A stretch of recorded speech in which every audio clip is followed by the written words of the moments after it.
네, 안녕하세요. 여러분들 반갑습니다. 금융과 있는 접종을 누구보다 쉽게 알려주는 데이아 멘토 권혁철입니다.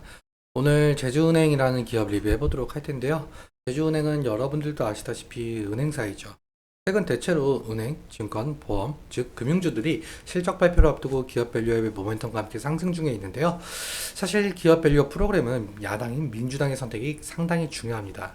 이 이외의 대서와 기업 밸류업 일정 함께 알아보면서 같이 한번 확인해 볼 텐데요. 천천히 얘기 나눠보도록 하겠습니다.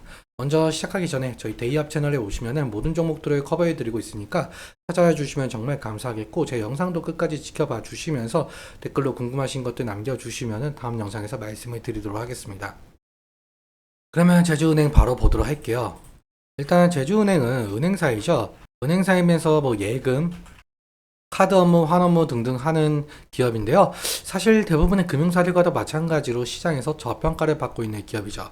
일단 여러분들도 아시다시피 올해 1월 말쯤부터 해서 이 기업 밸류업 프로그램 이슈가 있었잖아요. 주요 내용 좀 짤막하게 살펴보자면은, 상장사의 주요 투자 지표를 활용해서 시가총액 및 업종별로 비교 공시하고, 그리고 상장사들에게 기업가치 개선 계획을 공표하도록 권고하고, 기업가치 개선 우수기업 등으로 구성된 지수개별 및 상장지수 펀드를 도입하겠다는 내용이었습니다.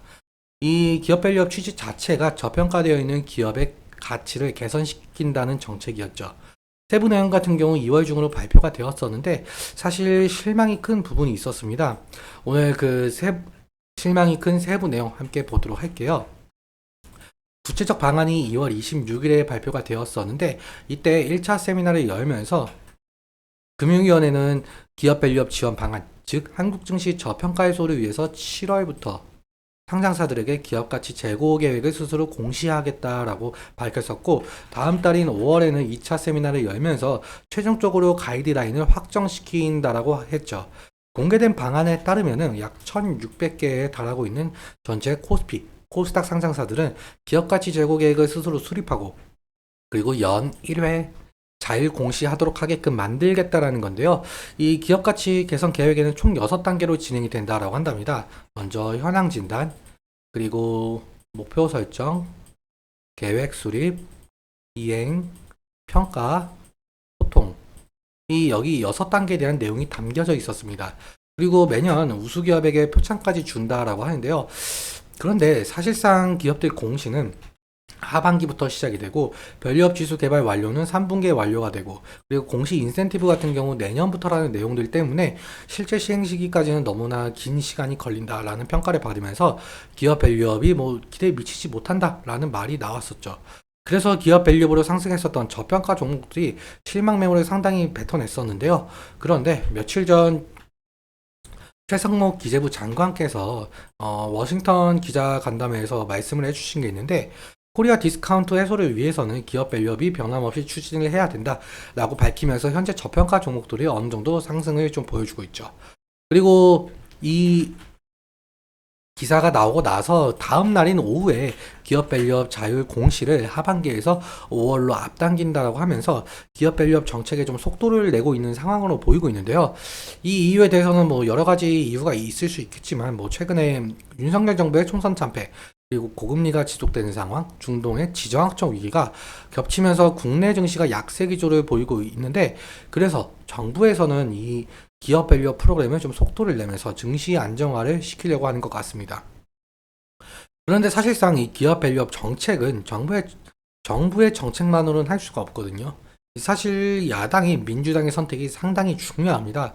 이 이유에 대해서 좀 말씀을 들어보자면, 야당인 민주당 측에서는 정부의 밸류업 프로그램을 좀 반대하지는 않았으나, 민주당 측에서는 소액주주 권익 보호를 위한 정책, 즉 기업들의 이익과 반대되는 상당한 내용을 가진 정책을 좀 공약한 바가 있었죠. 이 부분 함께 읽어보시면 굉장히 도움이 되실 것 같은데요. 아무튼 그래서 기업의 자발적인 주주 환원 노력과 세제 혜택에 초점을 맞춘 정부와 여당의 정책 방향성과는 좀 큰 차이가 있었죠. 그래서 앞서 말씀드린 대로 4월 총선에서 여당인 국힘이 참패를 했었고, 야당인 민주당이 승리했었죠. 그래서 더욱더 현 정부의 기업 밸류업 정책이 조금 제동이 걸릴 것이다라는 시장 평가가 있었습니다.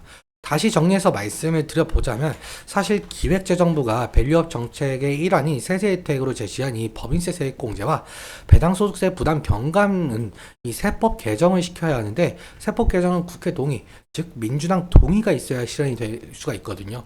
그런데 이 세법 개정을 다수당을 차지한 민주당이 부자 감세로 규정을 하게 되면서 국회 법안에 반대할 경우에는 세법 개정이 어려워지게 되는데요.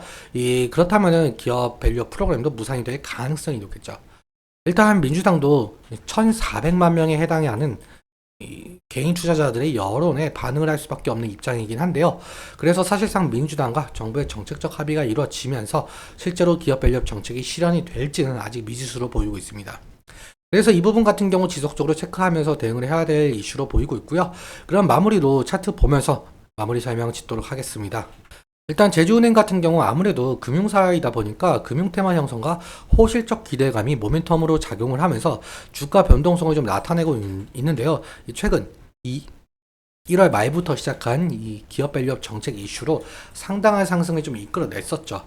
그런데 앞서 기대에 미치지 못한다라는 평가 때문에 더 이상 상승의 모습은 보여주지는 못했습니다. 아무튼 지지라인 같은 경우 제가 미리 선을 그어놨습니다. 이제 1분기 실적 발표 얼마 남지 않았죠. 일단 금일 흐름 같은 경우 모든 이평선들 위로 작용을 하고 있는데 일단 10일 이평선 근처에서 좀 지지가 일어난 것으로 보이고 있어요.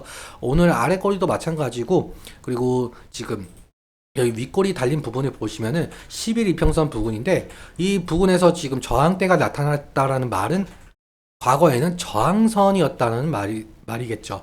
그런데 지금 주가는 이거보다 위에 있으니까 이제는 지지라인이 될 가능성이 높겠고요. 그리고 과거에도 마찬가지로 이 부분에서 좀 저항이 일어났다라고 보시면 될 것 같습니다. 아무튼 1분기 양호한 실적 전망을 바탕으로 확실하게 여기 이 11선 부근 이 지지라인을 좀 이따 지지해주면서 상승을 하게 된다면 상당한 상승의 모습을 좀 보여줄 수 있을 것 같은데요. 하지만 1분기 실적이 안 좋게 나오거나 기업 밸류업 정책이 무산이 된다라고 한다면 실망 매물이 쏟아지면서 지지라인이 이탈할 가능성이 있겠죠. 이탈 시에는 리스크적인 관리가 필요할 수 있을 것 같고요.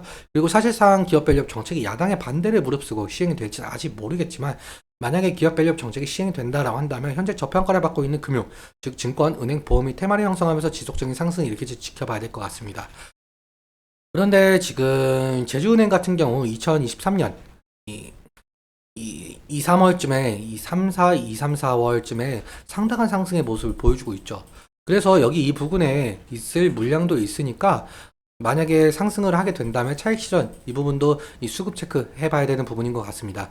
아무튼 오늘은 여기까지 말씀을 드리면서 오늘 내용 여러분들께 도움이 되셨다면 구독과 좋아요 부탁드리고 말씀드린 내용과 차트적인 부분에 대해서는 제 개인적인 견해가 있을 수밖에 없기 때문에 여러분들의 주관적인 견해와 함께 투자를 하여 현명한 선택하셨으면 좋겠습니다. 오늘도 시청해주셔서 너무 감사하고 지금까지 멘토 관역철이었습니다. 감사합니다.